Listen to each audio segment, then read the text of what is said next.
foreign country and culture and brand new society, and I'm going to do that using my Korean experience I've got so far living in Korea.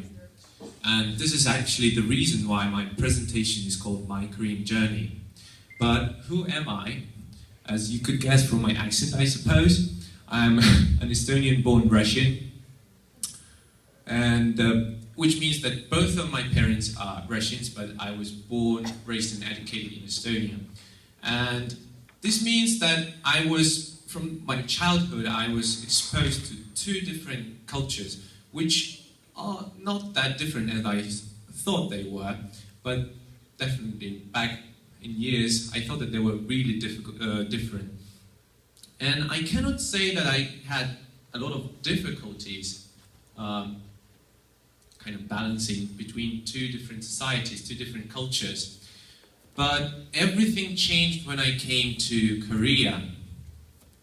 I came to Korea at the end of February this year, and I became an exchange student at this university. And when I came to Korea, I knew basically nothing about Korea. Of course, I made some research on the internet, but it was not enough. I had quite a lot of cultural shocks back then. And what was interesting about that I didn't have any expectations that I could meet in Korea, because everything was different. Usually, when you do not speak the local language, people usually tell you, but use your body language. But even the body language is different here, so it's not going to work. And during my first month, I realized that it's going to be very difficult. I actually experienced a period of severe depression because of constant misunderstandings and disappointments.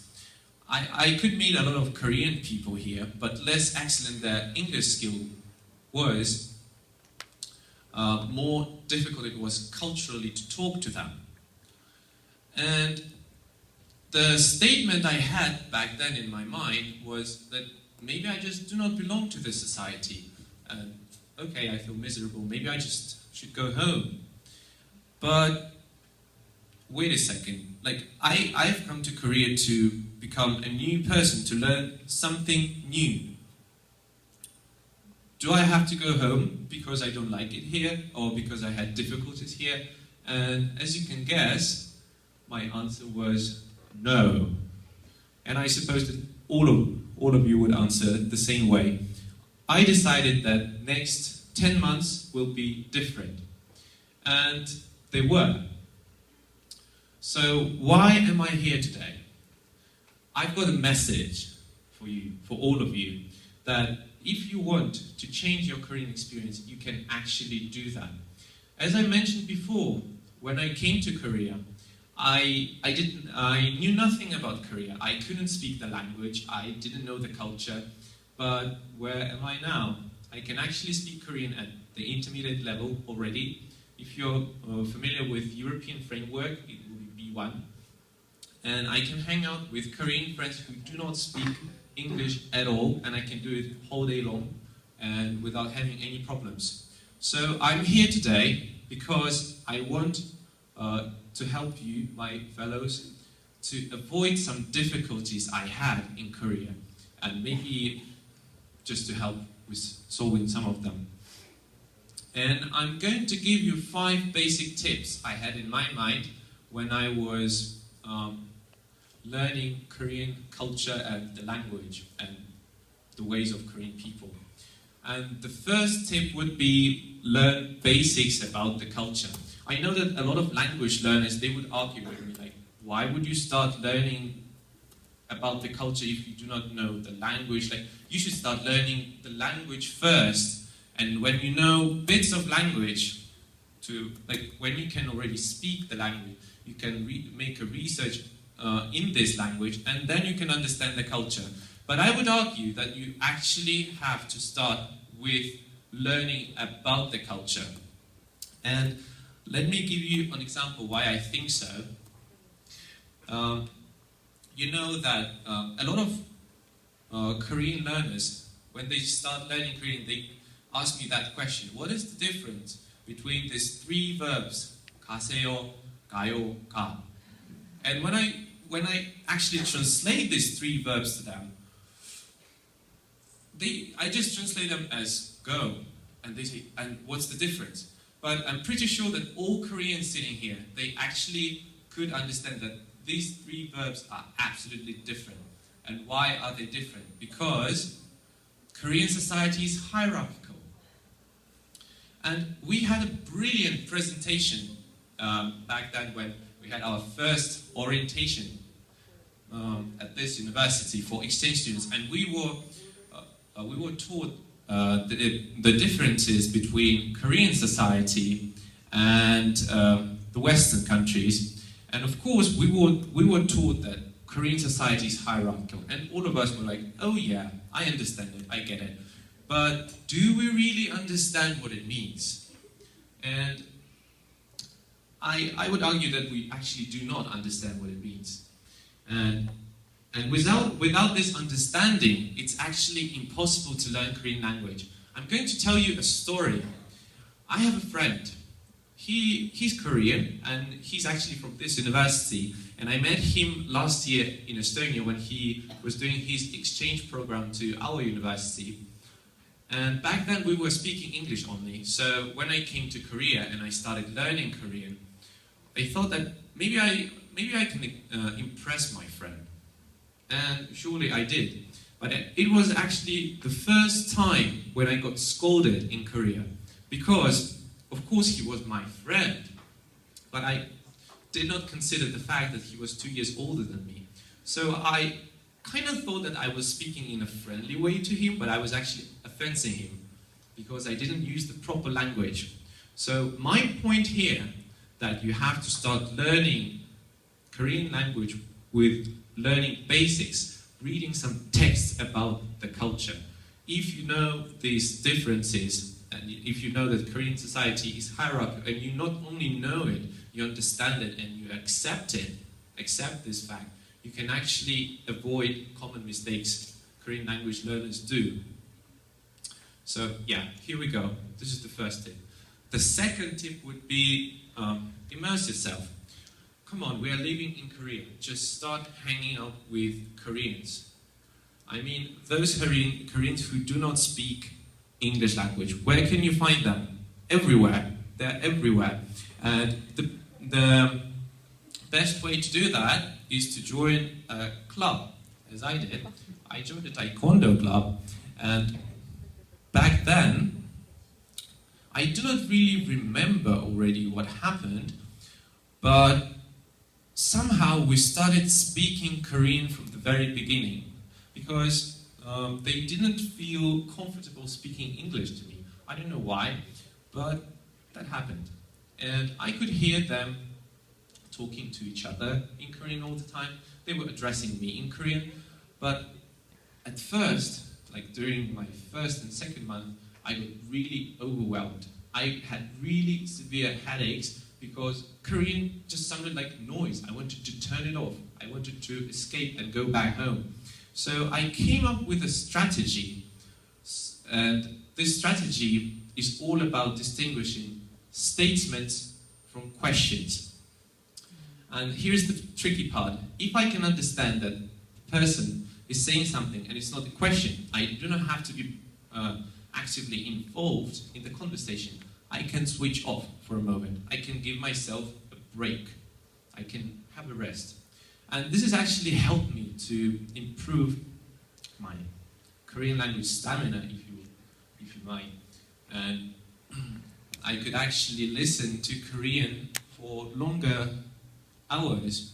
And in 3-4 months, I reached the level when I could already hang out with Koreans whole days, and I didn't actually have to use this strategy all the time because I didn't have any headaches anymore.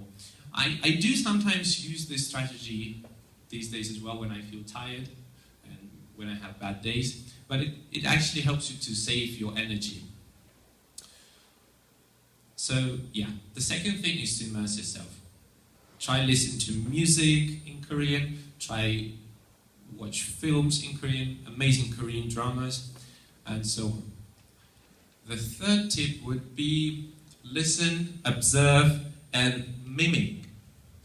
I believe in learning foreign languages in the natural way. What do I mean by the natural way? I would argue that you were not born the way you think you were born. I mean that you were not born the native speaker of your language. You actually became one. And you became one during a long period of time, but you did it by listening, observing, and mimicking everything that's going around you. And I think that even though you're not a child anymore, you still can do the same. And by doing this, you can actually learn two things.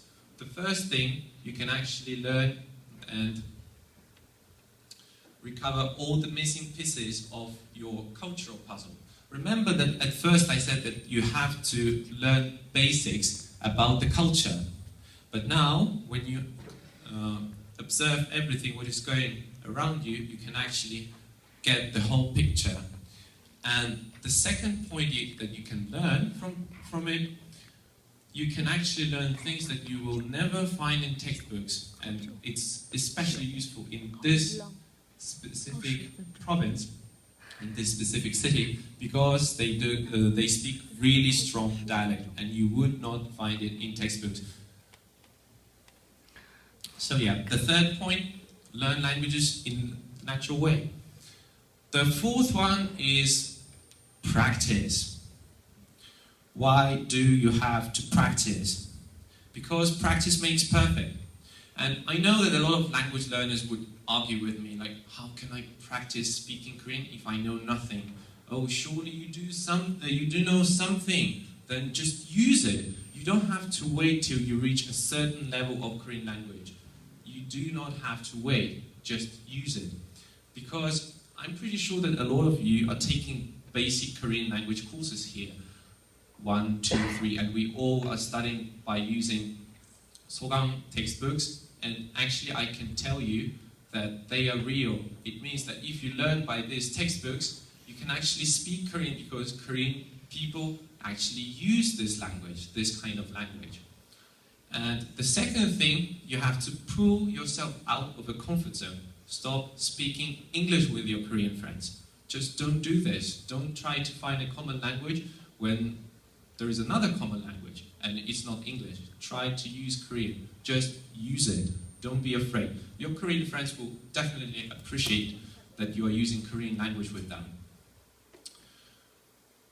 And the final tip is to believe in yourself. I believe that this tip is actually the most important. Why do I think so? Because I always get this kind of question, like, you're learning Korean, okay, but don't you think that it's a really difficult language? Don't you think so? Well, like, just give up. But no, I don't think that way. I think that it's easy, but it just takes some time. And by thinking that it's difficult, you actually make it be difficult for yourself. So what you should do instead, you should constantly motivate yourself. And we actually can do that by using a phrase. I'm pretty sure all of us, we know that phrase, and it's very popular in Korea and can be used only in Korea. And we all know the phrase, it's 화이팅! Whenever I hear this phrase, it just kind of gives me so much energy that I want to carry on. So, here are the 5 tips I've given so far, and I can argue with you that if you use these 5 tips, then you'll be successful, definitely. And not only about Korean language, whatever language you're learning, using all these 5 tips would actually help you. And when you look at these tips, you think, okay, so what was the point of this presentation? There's actually the point. Speaking a foreign language is awesome. It is just awesome, and I cannot describe it differently. I would actually use a quote said by one of my most favorite writers and dramaturgs. He's Russian, and his name is Anton Chekhov. I can read it for you. Сколько языков ты знаешь, столько раз ты человек. I tried to find the quote in English, but I couldn't do that.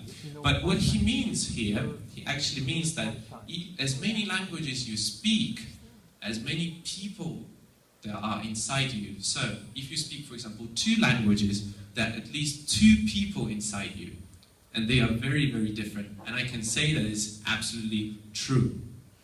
Because if I compare my Korean friends who speak English to me, and those who do not speak English to me, those I talk in Korean with, they are like from 2 different planets. Like, absolutely different people.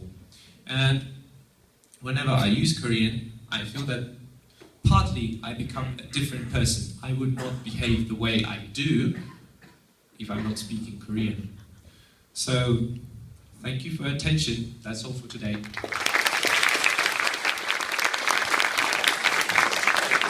Wow, that was a very wet. That was a very nice presentation by our very own Alexey, sorry. And let me give you a hint. This man is known throughout people in KNU as a genius. Who agrees? KNU students, tell me.